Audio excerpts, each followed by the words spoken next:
Assalamualaikum warahmatullahi wabarakatuh. Selamat sore semuanya sahabatku.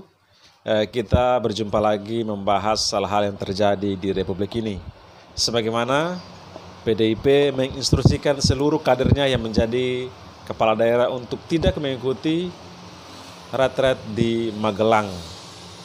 Sehingga ini menjadi suatu hal yang sangat rumit karena memang ini adalah suatu kegiatan negara, undangan dari Presiden Pak Prabowo Subianto untuk membekali para kepala-kepala daerah ini sehingga bisa menjalankan pemerintahnya atau satu nafas dengan pemerintahan pusat. Karena kegiatan ini kalau kita lihat-lihat ini sangat penting dan harus diikuti oleh seluruh kepala daerah dan manfaatnya sangat besar.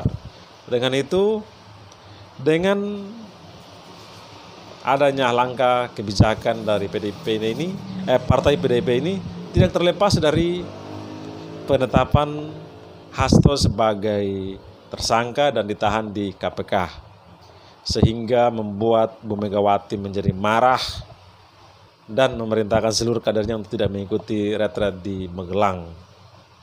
Dan para kepala daerah ini bingung mau pilih siapa, mau mengikuti siapa, perintah presiden atau ketua umum partainya, yaitu Bu Megawati. Sehingga kita ketahui sampai saat ini hanya ada 47 yang tidak mengikuti atau tidak datang di Magelang kemarin, dan dari Kementerian Dalam Negeri belum memastikan mereka dari partai mana saja, tetapi apa yang dilakukan oleh pemerintah sudah sangat bagus karena mereka tidak membuat suasana ini menjadi rumit sehingga mereka tidak menjelaskan mereka dari partai mana saja. Namun terlihat dari hal tersebut ini permasalahan yang sangat rumit karena ini adalah masalah hukum dan juga masalah politik. Dilihat dari sehingga membuat orang-orang masyarakat bertanya-tanya, kepala daerah ini dipilih oleh masyarakat melalui partai politik, yaitu melalui partai seperti PDIP.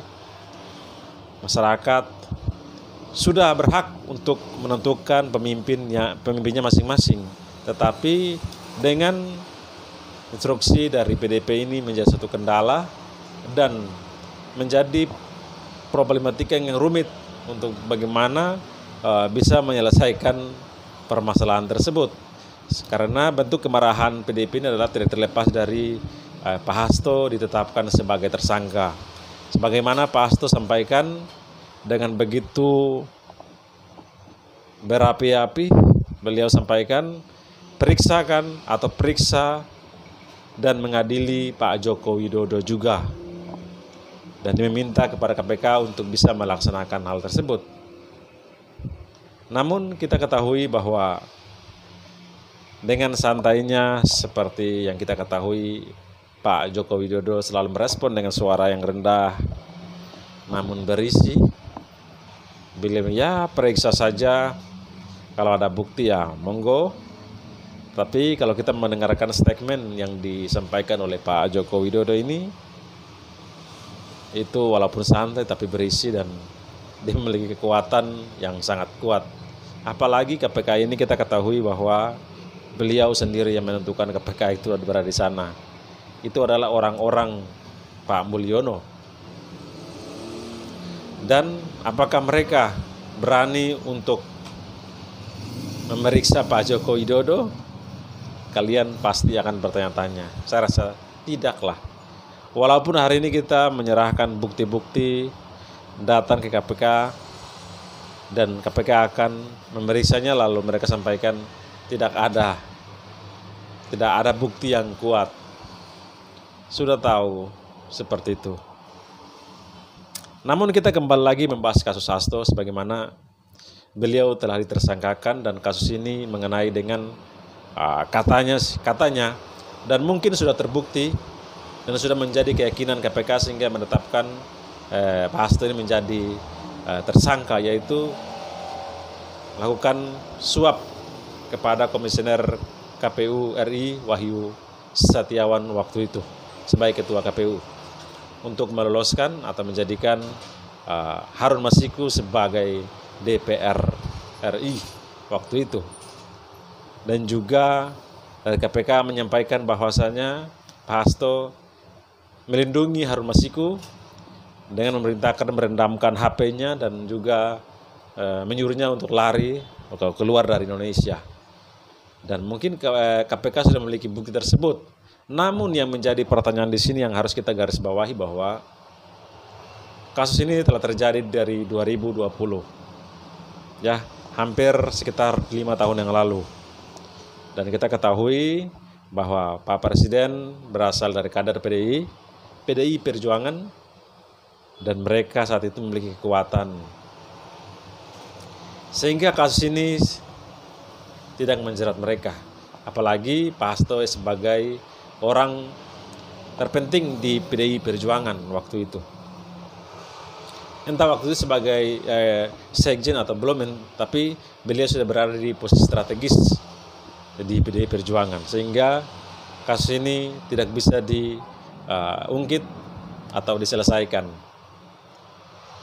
Dan saat ini dibuka kembali, dan padahal beliau selalu sudah disampaikan atau diberikan warning bahwa Pak Hasto jangan terlalu keras, jangan terlalu kritik Jokowi, tutup mulut, tetapi beliau bersikeras untuk selalu kritik, menyampaikan hal-hal mengenai dengan Pak Joko Widodo menyangkut, karena semuanya tidak terlepas dari Pilpres, sehingga membuat Hasto ini bergebu-gebu untuk mengkritik dan menyampaikan hal-hal yang dilakukan oleh Pak Joko Widodo,